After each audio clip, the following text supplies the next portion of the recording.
Oi, gente, estamos começando mais um episódio do Entre Chaves, seu podcast de desenvolvimento de software.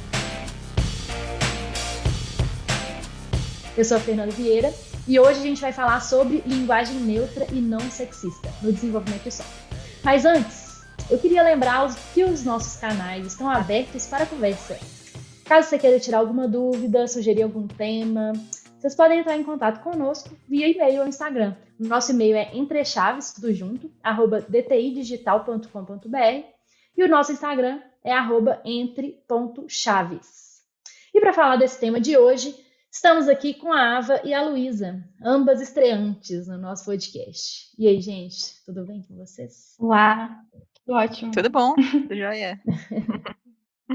Se puderem se apresentar aí um pouquinho pra gente, né? Quem são vocês? Então, vou começar. Meu nome é Ava Maia. Eu tô atuando como designer UX aqui na DTI, que é um papel mais generalista mesmo. Também estou fazendo algumas coisas de design ops agora, pensando no desenvolvimento de pessoas na nossa enterprise. Eu sou formada em comunicação pela UFMG, com ênfase em publicidade, então não vim direto para o design. E eu sou especialista em design de interação pela PUC Minas também. Fiz essa pós para entrar de vez assim, na área do design. E esse assunto é um assunto que eu gosto muito, assim, que eu trago na minha vida como pauta, né, desde muito jovem, assim, e sempre trouxe isso na minha profissão, desde quando eu atuava na publicidade, e hoje eu tento trazer isso para o UX aqui, espero conseguir contribuir hoje com a conversa.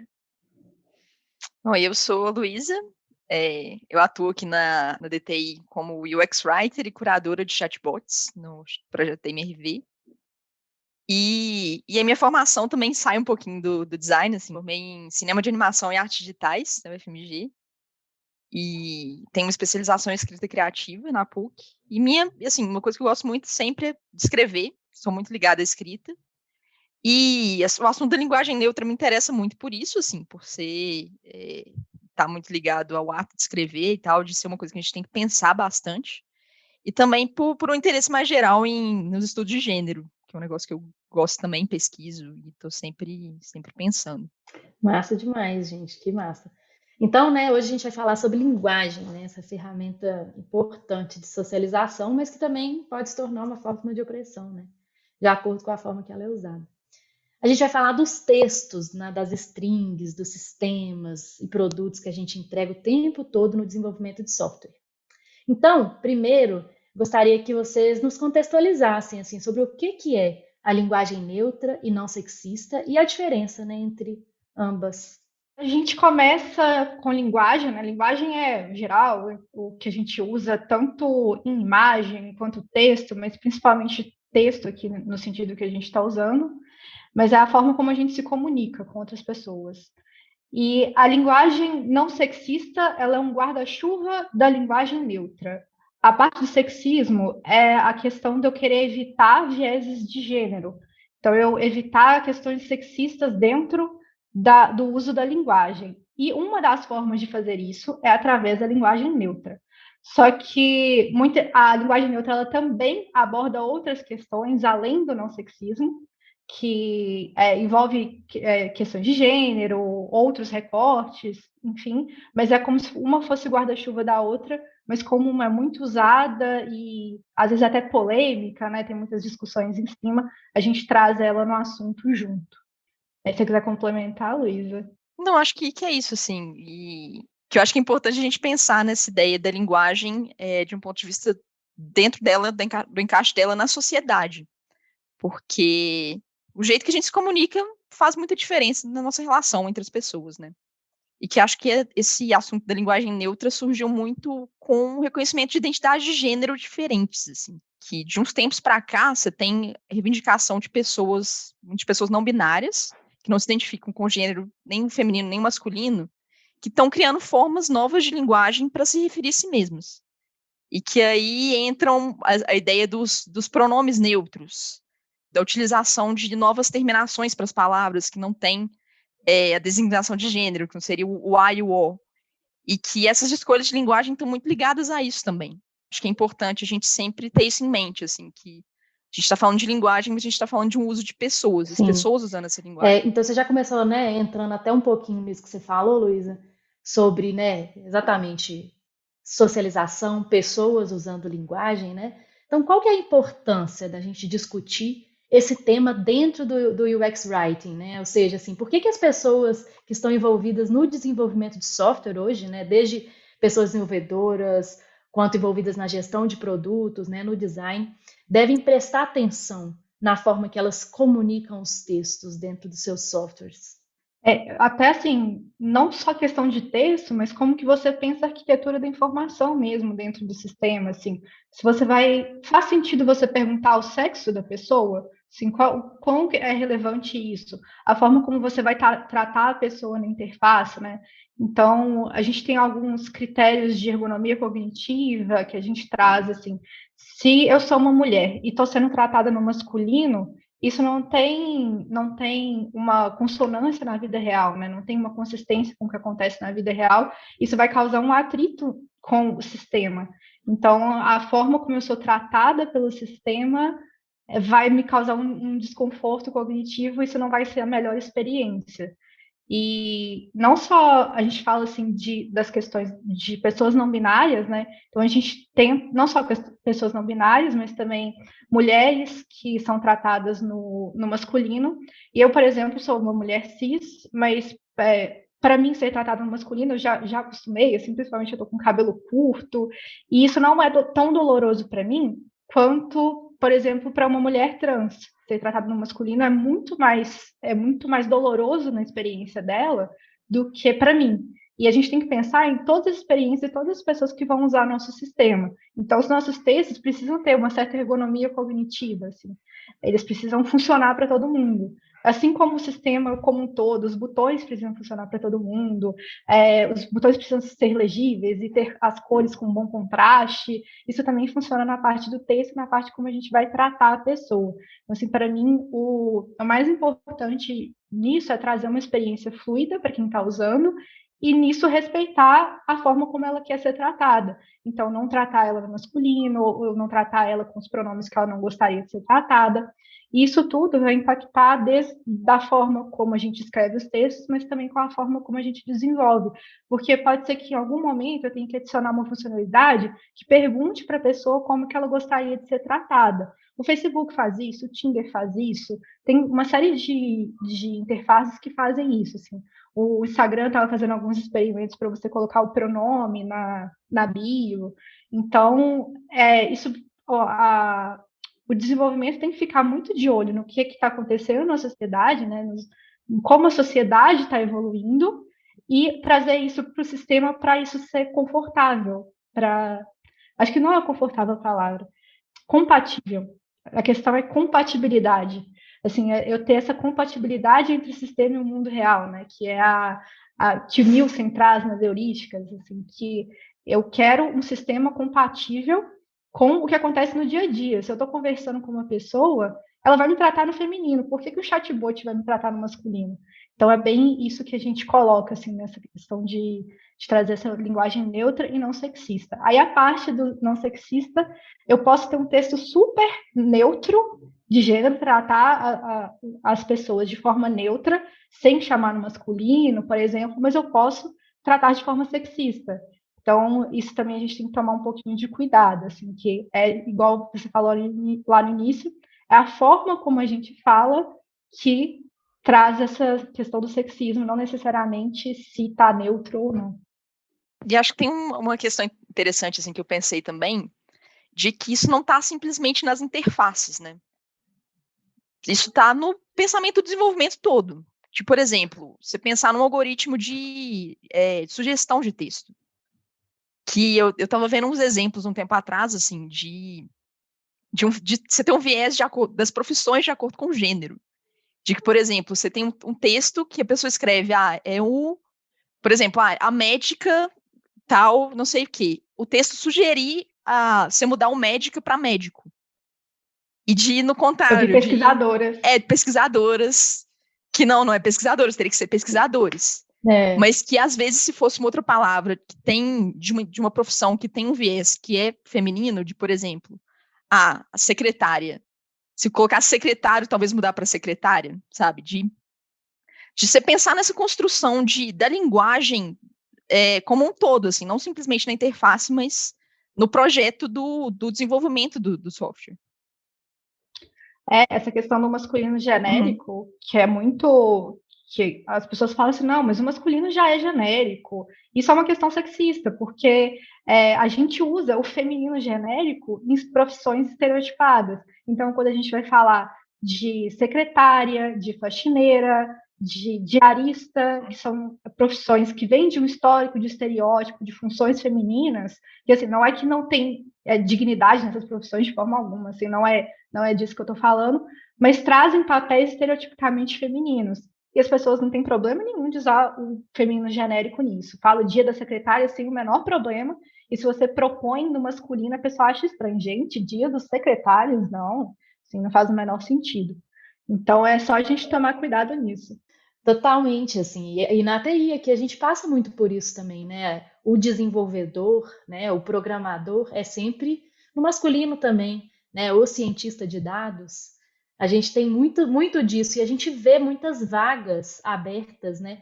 Com isso, utilizando sempre os substantivos no masculino, né? Então, e aí, né, as mulheres e outras pessoas, né, que não se identificam com o gênero masculino, elas não estão, né, elas não deveriam se candidatar para essa vaga. E muita gente, né, tem pesquisas que falam isso, né, que tem muitas pessoas que não se candidatam de fato por não se identificarem, né. Tem uns estudos dos anos 70, inclusive, que foram replicados ao longo de anos, assim, que mostram que existe um viés, assim, para vagas que convidam no masculino, né, que tratam quem se candidata no masculino, que tem menos pessoas de determinado gênero se candidatam, né? Aí vai depender de para que lado eles enviesaram o texto. Se você enviesa para o masculino, menos mulheres se candidatam. Se você enviesa para o feminino, menos homens se candidatam.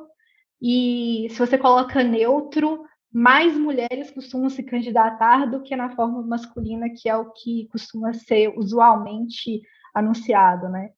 E isso é muito comum, assim, eu participo de algumas questões assim, comerciais aqui dentro, de pensar descrição de vaga, de montar time, essas coisas, e é uma luta o tempo todo, assim, gente, vamos colocar o papel de desenvolvimento, o papel de arquitetura, não vamos colocar que eu quero um arquiteto, um engenheiro, um desenvolvedor.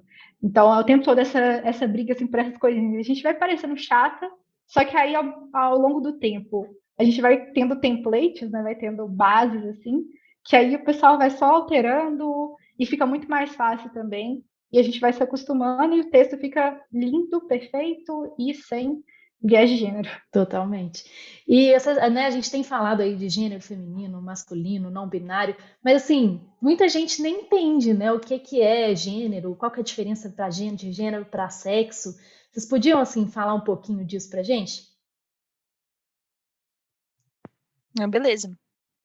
Então, a distinção assim principal seria que o sexo está relacionado ao que foi designado para você ao nascer, a ideia do biológico. Que assim, pensando, você nasceu e tal, de acordo com a análise da sua genitália, o médico falou, você é um menino, você é uma menina. Apesar de que existem pessoas intersexo também, que não se encaixam dentro do masculino nem do feminino, que tem... O biológico dela já é diferente, assim, que o sexo tem essa definição, mas não é super rígido assim também não, assim, parece que por ser biológico, ele é 100% binário, mas também não é. E assim, só te interromper, mas é porque é uma curiosidade que eu acho muito, muito maluco, assim, é que entre cada 200 a 400 nascimentos, né, porque a gente não consegue ter uma margem de erro aí, que são pessoas intersexo. Então, é mais ou menos a mesma quantidade de pessoas ruivas naturais que existem. Então, se você conhece uma pessoa ruiva natural, a probabilidade de você também conhecer uma pessoa intersexo é muito alta. E são pessoas que estão aí no dia a dia nosso, que convivem com a gente, que precisam ser respeitadas e que não necessariamente vão se encaixar nessa ideia de gênero masculino ou feminino, justamente por essa questão biológica, mas Acho que a Luísa vai falar mais aí pra frente que sexo não é, que gênero não é biológico. Né? Puxando isso aí, gênero é basicamente como você se enxerga e como você é visto na sociedade. Porque, assim, quando você olha para uma pessoa, você não tem como saber o sexo dela. Você consegue ver várias características dela, que são desde a aparência, como ela se veste, como que ela corta o cabelo e tal, e que isso está muito associado a algumas imagens que a gente tem, que estão associadas aos gêneros. E que, na verdade, essa expressão de gênero não necessariamente significa que o gênero daquela pessoa é aquele, assim. Você, por exemplo, você pode ter um homem que tem cabelo grande, usa vestido e é um homem. Não sei se deu para entender, assim. Porque, tipo... Inclusive, tem uma coisa que, assim, nos estudos o pessoal separa para facilitar a questão da identidade de gênero com a expressão de gênero. Pensando a identidade de gênero como a forma que a pessoa se identifica, e, gente, isso tudo é muito generalista, assim, são muitos estudos e muitas conversas, e a gente está tentando falar bem por alto mesmo, e são assuntos polêmicos que vão ter visões divergentes, mas bem por alto, assim, a gente entende a identidade de gênero como a forma como você se identifica. Então, eu me sinto confortável numa ideia de não binaridade, mas indo para uma identidade feminina. Mas tem pessoas que vão se enxergar de formas diferentes e isso não necessariamente está do mesmo lado do sexo que foi determinado para ela no nascimento. Então, isso vai ver se ela se encaixa dentro de um espectro cis ou dentro de uma transgeneridade, né? Indo para o outro lado, essa ideia da palavra cis e trans. Já a expressão de gênero é a forma como você se expressa. Então, a identidade é como se fosse de dentro para fora, né? Eu para o mundo, e a expressão de gênero é como se fosse de fora para dentro, é como o mundo me lê. Então, mesmo a forma como eu me expresso é a forma como o mundo vai me enxergar. Então, a minha expressão de gênero, ela vai variar dentro de um espectro assim, do feminina para o andrógena, para a masculina, só que isso pode mudar a qualquer momento e também não necessariamente está ligado à identidade de gênero, então que é a forma como eu me identifico, e ao sexo biológico também. Isso não necessariamente vai estar em conformidade. Conformidade, assim, não do mesmo lado do espectro que eu digo, né? Acho que não sei se deu para entender mais ou menos. Acho que deu para entender, sim. É complicado. bem complicado. Mas assim, são essas três chaves, assim, que é a identidade de gênero, a expressão de gênero e o sexo biológico. Então, a forma como eu me identifico pode ser diferente da forma como eu me expresso e pode ser diferente como a forma que foi designado para mim no meu nascimento. Exatamente, né? Então, por isso que é importante, né, que os sistemas, né, os softwares não perguntem o seu sexo, né? E sim perguntem, né, como você se identifica em relação ao seu gênero. Né? A não ser que seja assim, um software específico por questões médicas, sei lá, se for um laboratório médico, precisa interpretar por questões hormonais relacionadas ao macro, só talvez, assim, tirando isso, é preferível você perguntar o gênero da pessoa se isso fizer sentido, porque também tem que tomar cuidado para não enviesar, por exemplo, os dados que você colhe, né? E acho que mesmo nesse caso médico, talvez te dê informações erradas. Porque, vamos pensar assim, de tipo... Não, estamos pensando pelo biológico, vamos falar de uma pessoa trans e que aí, vamos supor que o sexo biológico dela seja classificado como feminino, mas ela começou um processo de hormonização e aí tipo, os níveis de testosterona dessa pessoa estão mais altos, não estão batendo ali, mas que não é um problema, assim, sabe? Que eu acho que, tipo, mesmo nessas situações faria mais sentido você ter uma ideia maior do contexto, assim. Que está em volta da pessoa. Mas que eu acho que puxando de volta um pouquinho para a linguagem, assim, que o gênero das pessoas está muito ligado à linguagem que elas usam para se referir a si mesmas. E que assim, o gênero com que elas se referem a si mesmas e como as pessoas em volta delas se referem a elas é um negócio que faz muita diferença, tanto no reconhecimento de identidades aí, tanto no trato social, assim. Eu acho que é um negócio que é muito importante e que ressalta tudo que a gente veio falando, assim, de por que é importante a gente ter esse cuidado com a linguagem dentro das interfaces, dentro da tecnologia, porque quando você está tratando de linguagem, se referindo às pessoas, você está tratando da identidade delas também. Sim. Então é importante respeitar isso e ter isso em mente sempre. Boa.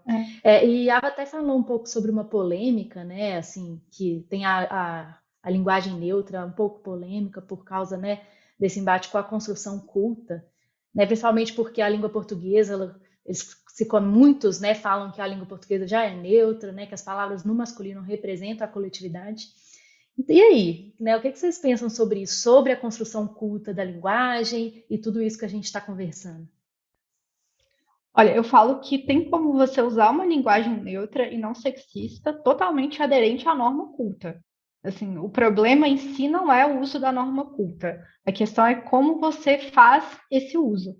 Porque ao mesmo tempo que eu vou usar o masculino genérico, isso pode enviesar meu texto, acreditar que eu estou falando só de homens nesse coletivo, ou que tem uma maioria de homens. Isso acontece o tempo todo, porque assim, dentro da nossa cultura, se eu falo, por exemplo, de um grupo de cientistas, a primeira imagem que vem na nossa cabeça, mesmo a palavra cientista sendo uma palavra neutra, a primeira imagem que vem na nossa cabeça é de homens de jaleco num laboratório, e para a gente desconstruir isso demora um pouco. Então, se eu já jogo uma palavra no masculino de cara, isso já cria essa primeira barreira, né? Esse primeiro viés que vai vários processos, né, que a gente vai construindo ao longo do tempo e que para desconstruir é muito difícil. Então, de todas as formas que a gente puder, a gente vai reduzindo esses vieses. E a questão dos neopronomes, né, desse uso desses pronomes neutros, enfim, que não são só pronomes, né, são sistemas gramaticais, porque você trabalha também com a questão da desinência de gênero, que é trocar aquela partícula final da palavra que determina, né, que faz a flexão de gênero dentro de cada palavra. E isso eu acho que tem mais a ver com o uso da linguagem e a norma culta ela vai se consolidando ao longo do tempo com o uso. A gente não fala vossa mercê até hoje. A gente já mudou para o você e o você. Hoje, às vezes, o você é informal, mas daqui a pouco já está configurando no dicionário, se já não tiver. Então, realmente entender o uso da linguagem, entender o público que você está conversando, porque tem público que vai entender perfeitamente bem você neutralizar uma palavra com um ezinho no final, assim, mas tem público que vai ter mais dificuldade de entender isso, vai ter stakeholder que vai ter dificuldade de aceitar isso. Então, essas ferramentinhas que a gente usa para usar a linguagem neutra e não sexista dentro da norma culta servem um pouco para isso. Não, a gente está usando 100% da gramática aqui, você não tem o que reclamar nesse sentido. Mas a gente está querendo conversar com todas as pessoas. Só que eu acredito numa interface centrada no usuário, centrada na pessoa que está usando. Então, isso tem a ver com linguagem também. Então, se eu vou construir para jovem, eu não vejo problema nenhum, por exemplo, em ter uma linguagem já apropriada e que esse público usa, mesmo que não seja, eu não vou falar com uma linguagem super formal para esse público, porque vai até atrapalhar o entendimento. Então, isso tem a ver também, entra também a questão do uso da linguagem neutra relacionada a neopronomes, enfim. É que eu acho que isso tem muito a ver com o que a gente discute dentro do X-Writing, da ideia do tom de voz, né? De que você precisa, para você conseguir comunicar melhor, você precisa adequar sua linguagem para as pessoas usuárias e para sua identidade de marca e tudo mais, assim. E que tem muitas situações em que você usar a norma culta 100%, você está saindo disso já. Porque, às vezes, você precisa de uma linguagem mais despojada, mais do diálogo e tal. Que é até uma coisa que eu passo no meu dia a dia, assim, que a Mia, que é o chatbot que eu trabalho, ela tem uma linguagem que é mais informal, que ela não é 100% norma culta. Então, a gente já faz algumas adaptações, assim, por exemplo, vou resumir, não vou usar a palavra está, vou usar a palavra tá em alguns momentos, porque faz sentido, assim.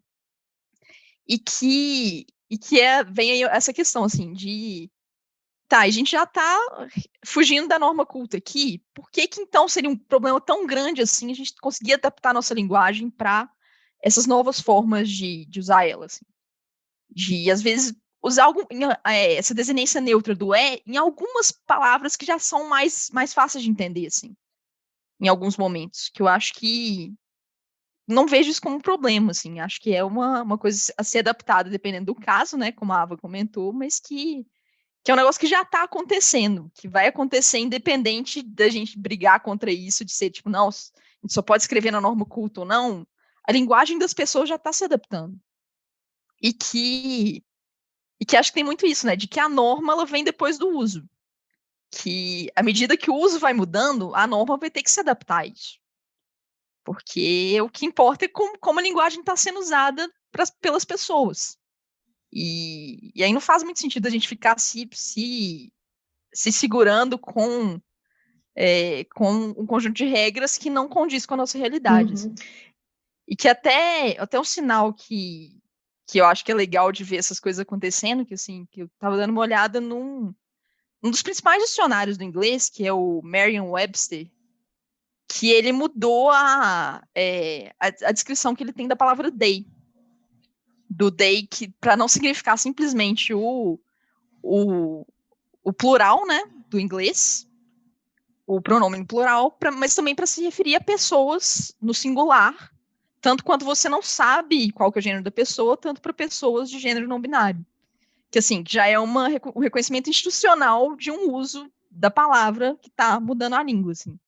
Então, eu acho que tem muito disso, assim, que a norma vai se adaptar ao... Não, Luiz, isso é muito, muito legal isso que você falou, porque isso eu acho que é uma coisa que as pessoas não percebem que acontecem tanto e ficam realmente, assim, julgando demais esse negócio do pronome neutro com a língua culta, assim. Eu ouvi uma entrevista outro dia, exatamente com uma mulher que participava da construção de dicionários, não lembro muito bem como que chama, né, essas pessoas que trabalham com isso, mas ela estava falando exatamente isso, assim, como que os dicionários e a gramática ela vai se adaptando com o uso das pessoas. Então, isso vai acontecer, né? As pessoas utilizando mais a linguagem neutra, isso vai acontecer naturalmente disso ir para os dicionários, né? E as pessoas simplesmente, né? Vai acontecer, né? Igual você falou. Então, isso é super interessante e as pessoas às vezes não sabem muito que isso acontece, né? E ficam tentando brigar com isso. E tem uma questão também que eu vejo muito de pessoas falando que alguém não vai entender. Que, meu público não vai entender isso. Eu acho que tem um pouco de condescendência de pensar que a pessoa não consegue compreender. Gente, as pessoas conseguem entender gíria. Se você for ver questão de educação, assim, a gente sempre teve desenvolvimento de dialetos diferentes. E por que a gente não... por que as pessoas, no geral, não vão entender assim, uma flexão de gênero diferente, sabe? E também tem isso da condescendência. E eu acho que é muito desculpa de não perguntar para as pessoas, de não estar centrado no uso mesmo do dia a dia, centrado na pessoa usuária. Porque se você testa um texto com a pessoa e a pessoa entendeu, qual que é o problema de usar? Se você ouviu a opinião dela e está fazendo sentido e a experiência foi boa, por que você não vai usar? Porque as pessoas ficam tentando inventar problemas que elas acham que podem vir a existir. Aí eu não vou usar o texto dessa forma, porque eu acho que o meu usuário, que a minha usuária, a minha usuária não vai entender, sendo que você nem testou. Então, acho que tem um pouco disso também. E aí vocês podem dar, assim, para ficar um pouquinho, né, a gente conseguir materializar um pouquinho mais, vocês podem dar algumas dicas, assim, algumas coisas que a gente pode mudar a forma, né, da gente comunicar para realmente utilizar uma linguagem um pouco mais inclusiva? Olha, eu posso dar umas diquinhas assim, tentar não usar x e arroba para fazer essa desinência de gênero, porque isso atrapalha na questão dos leitores de tela e também não tem como você falar, né? Então, não tem como transportar isso para a linguagem falada, é mais difícil. Tem gente que consegue, sei lá, tem gente que consegue falar um todos. Eu acho mais fácil falar todos, não sei, assim. Mas aí acho que um dos principais é evitar o uso do masculino genérico. Isso, gente, é difícil demais, porque eu trabalho com experiência do quê? Usuário. Aí eu tento me esforçar para falar da pessoa usuária. Só que vocês viram que já escorregou várias vezes aqui eu falando do usuário. porque a gente traduz muita coisa direto do inglês, e o inglês, os substantivos não costumam ter essa flexão de gênero. A maioria dos substantivos são neutros, ou tem um substantivo para cada gênero, mas também tem substantivos neutros, e no português a gente traduz direto para o masculino. Então é fazer esse esforço, e no meu time é ótimo, assim, meu PO já escreve todas as histórias, eu como pessoa usuária, eu acho lindo. E a gente vai acostumando com isso e é super tranquilo, assim, acho que não tem muitos atritos, mas eu também estou atuando hoje num cliente que é bem tranquilo com isso também. Então, tem alguns truquezinhos que a gente usa de remover artigo, de substituir os plurais masculinos por termos genéricos, em vez de falar os homens, a gente fala humanidade, né? Em vez de falar os filhos, as crianças, em vez de falar os trabalhadores, a gente fala o pessoal. Aí tem as questões também de você falar sobre pessoa. Então, em vez de você falar os desenvolvedores, você pode falar as pessoas desenvolvedoras. Em vez de falar código do aluno, código de pessoa, que aí é um guarda-chuva, né? Não tentar falar diretamente com a pessoa, em vez de falar assim, os usuários devem fazer isso, fala você deve fazer isso, dá instrução direta. Isso também entra nos princípios de clareza, né, de UX Writing, de objetividade. Pensar também se você for usar as formas masculinas e femininas juntas. Então, em alguns contextos pode fazer sentido. Se você está falando de um coletivo que tem homens e mulheres, isso pode não abarcar pessoas não binárias, tá? Então tem que tomar cuidado, mas dá para usar as formas femininas e masculinas. Então, se você está falando de um grupo, por exemplo, de autoras e autores, então fala dos dois. Então tem algumas coisinhas assim que dá para fazer. Uhum. Acho que um negócio legal também de se pensar é de evitar adjetivo. Você tentar transformar um adjetivo em uma flexão, tipo, em uma construção que tenha um verbo. De, tipo, por exemplo, ao invés de sei lá, de falar, você fique tranquilo, de não pensar no tranquilo enquanto adjetivo, mas da ideia de tranquilidade, de tipo, de às vezes jogar com os antônimos, sei lá, de ser, acalme-se. não se estresse, tenha acalme-se, tranquilidade. tenha tranquilidade, de sempre pensar nesses casos, como que você consegue transformar a construção para não ter que usar um adjetivo. Eu acho que dos principais, assim, elementos da linguagem que tem gênero, acho que o adjetivo é um que a gente usa muito, além dos pronomes e artigos e dos substantivos. Acho que o substantivo talvez seja mais difícil de alterar, né?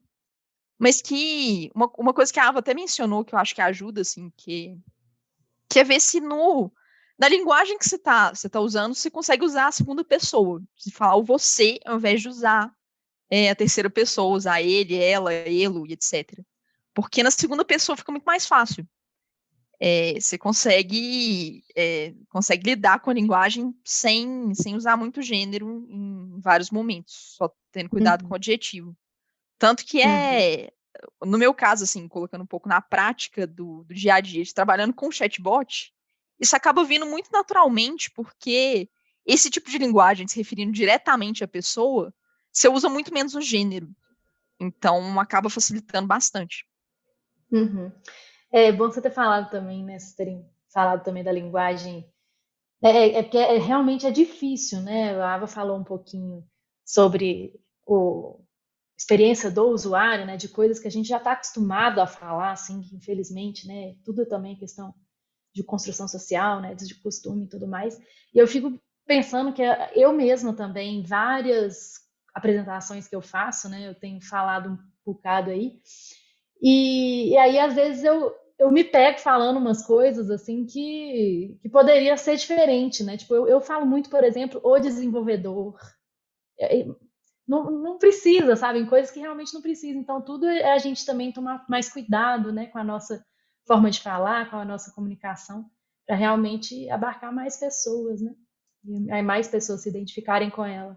E a gente não precisa sentir essa culpa, assim, de eu não consigo, eu estou tentando, mas me escapa, porque, gente, é uma construção de desde quando a gente nasceu, que estão colocando isso na nossa cabeça, pensando que não, é o masculino genérico e essa é a norma, sendo que isso é só uma tradição, isso é uma tradição que a gente tem, e se a tradição estiver perpetuando esses preconceitos, a gente pode mudar essa tradição.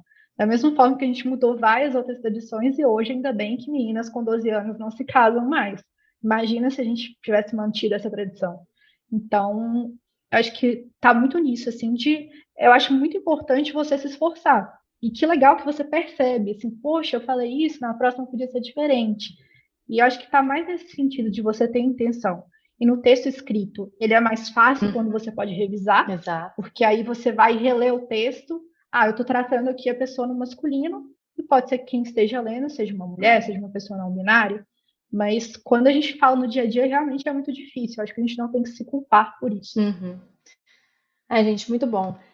Então essa discussão, assim, ela é muito grande, né? A gente poderia passar algumas horas falando sobre isso aqui. Mas queria então que vocês indicassem, assim, alguma, né, se vocês puderem, indicar alguma referência, alguma bibliografia para quem quiser saber mais, estudar mais sobre esse tema. Realmente é um tema bem importante aí para o nosso dia a dia mesmo. Eu tenho indicação de um podcast que eu ouvi tem um tempinho, que é tratando sobre linguagem neutra, mas de uma perspectiva mais filosófica e da linguística, assim, pautando principalmente essas questões de gênero de pessoas não binárias e tal, dessa coisa das larvas incendiadas, e é um episódio com Bruno Medeiros e Rodrigo Borba, de linguagem neutra. Eu achei aqui o que eu tinha anotado. Eu gosto muito de indicar manuais, porque manuais, eles já ensinam o como, né? Assim, então, já facilita o processo de quem tem dúvida de como fazer. Aí, eu tenho um manual prático de linguagem inclusiva do André Fischer, que é bem recente, ficou bem legal. Tem o manual para o uso da linguagem neutra em língua portuguesa, de Gione Caê, que é um manual bem informal, assim, super prático, que ensina vários truques, eu acho que é muito interessante também de usar.